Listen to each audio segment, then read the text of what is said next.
ওয়ালা ইন কাফারতুম ইন্না আযাবি লাশাদীদ, যারা নিয়ামতের না শুকরিয়া আদায় করবে আমার নিয়ামত তার থেকে ছিনিয়ে নিয়ে যাবে। বলেন নাউযুবিল্লাহ। ইন্না আযাবি লাশাদীদ দ্বারা আল্লাহ বুঝাইছেন তাদের জন্য পরকালে কঠিন আযাব অপেক্ষমান। আল্লাহ তাআলা চান তার বান্দারা সব সময় তার নিয়ামতের শুকরিয়া আদায় করুক। আল্লাহর নিয়ামত আমাদের উপর আল্লাহর পক্ষ থেকে কি পরিমাণ নিয়ামত!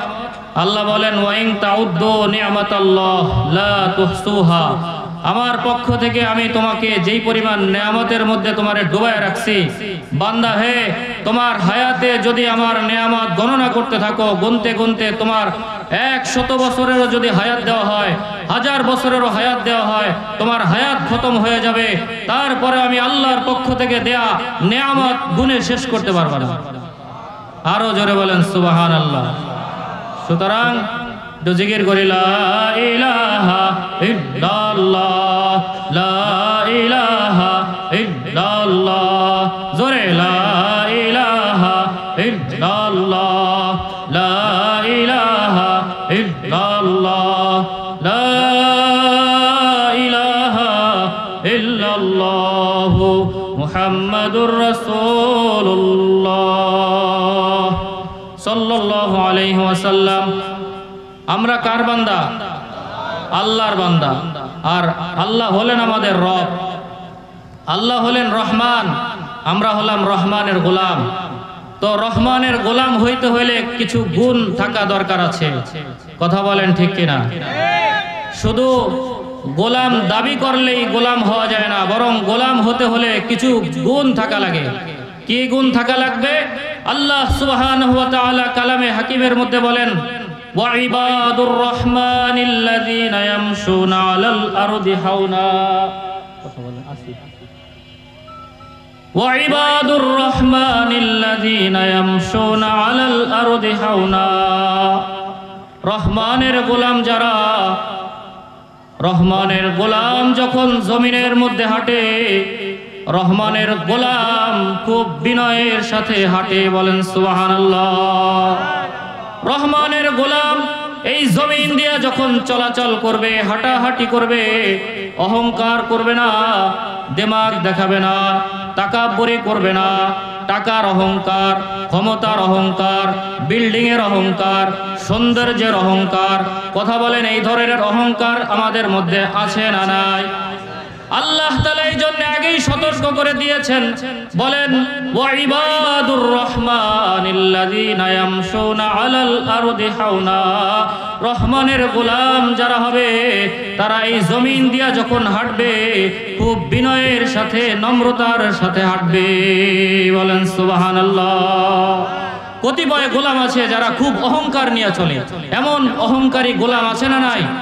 জমিন দিয়ে হাঁটলে পাশ দিয়ে হাঁটা যায় না, মনে হচ্ছে কোনো প্রেসিডেন্টের সন্তান হেঁটে যায়। কিন্তু রহমানের গোলাম জমিন দিয়ে হাঁটার সময় মাথা ঝুঁকে হাঁটবে, খুব বিনয়ের সাথে নম্রভাবে চলবে, যাতে করে কোনো একটা পিপিলিকাও আলাপ না পায়। রহমানের গোলামের এইটা 1 নম্বর গুণ। রহমানের গোলাম যারা হবে তারা এই জমিনের মধ্যে খুব বিনয়ের সাথে, নম্রতার সাথে হাঁটাহাঁটি করবে। 2 নম্বর গুণ ওয়াইদা খাতাবাহুমুল জাহিলুনা ক্বালু সালামা। যখন এই দুনিয়ায় চলতে গেলে, দুনিয়ায় রহমানের গোলাম যারা প্রকৃত গোলাম, এদের সাথে অনেকে আছে যে বিদ্রুপ করে, এই দাড়ি নিয়া, টুপি নিয়া, দিনদারিত্ব নিয়ে অনেকে উপহাস করে। এমন উপহাসকারী মুসলমান আছে না নাই? এমনকি অনেকেই রহমানের গোলামের সাথে বিবাদে লিপ্ত হয়, ঝগড়ায় লিপ্ত হয়, গালিগালাজ করে, ফাহিশা কথা বলে। হুজুরের সরাসরি স্টেজে সবাই বলেন আলহামদুলিল্লাহ। হুজুরের আসার অপেক্ষায় আছে, হুজুরের সরাসরি স্টেজে নিয়ে। তো রহমানের গোলাম, এই দুনিয়ার মধ্যে রহমানের গোলামের সাথে যখন কোনো বান্দা ঝগড়া করতে আসবে, গালি দিবে, এই গালির প্রতি উত্তরে রহমানের গোলাম যে হবে সে গালি দিয়ে প্রতি উত্তর করবে না, বরং ক্বালু সালামা, সে রহমানের গোলাম যে দাবি করবে তাকে গালি দিলেও সে গালি দিয়া প্রতি উত্তর দিবে না, বরং সালাম দিয়া সে জবাব দিয়া দিবে। বলেন সুবহানাল্লাহ। এই যে রহমানের গোলাম আমরা দাবি করি, কিন্তু আমরা কি এই আমল, এই গুণ আমাদের মধ্যে আছে? আমাদেরকে যদি একটা সামান্য একটা কথাও কেউ বলে, যেই কথা আমার প্রেস্টিজে লাগে, সেটার প্রতি উত্তর করবার জন্য আমি চেষ্টা করি কি করি না? সবাই চেষ্টা করি। সাধারণ জনগণ থেকে আলেম ওলামা সবাই আমরা কি করি? প্রতিবাদ করার চেষ্টা করি। কিন্তু রহমানের গোলাম দাবি করলে তার মধ্যে এই গুণ থাকা লাগবে, তাকে যদি কেউ গালিও দেয় সে গালির উত্তরে গালি দিবে না, বরং আল্লাহ তাআলা শিখায়া দিয়েছেন ক্বালু সালামা, সে সালাম দিয়া জবাব দিবে।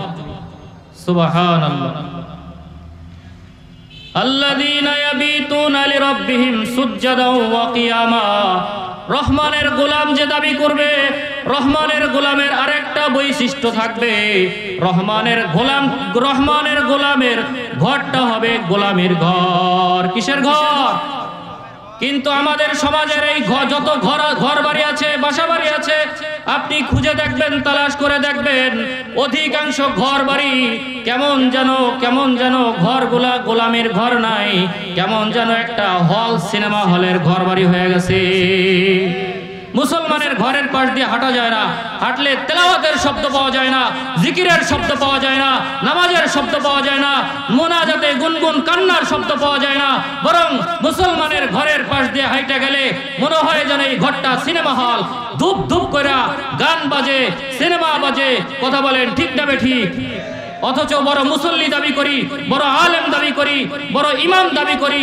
অনেক ইমামের বাড়িতেও এমন ডিশ এন্টিনার, তাদের বাড়িতেও অনেক হিন্দি সিরিয়াল, এই ধরনের। নারায়ে তাকবীর, নারায়ে তাকবীর।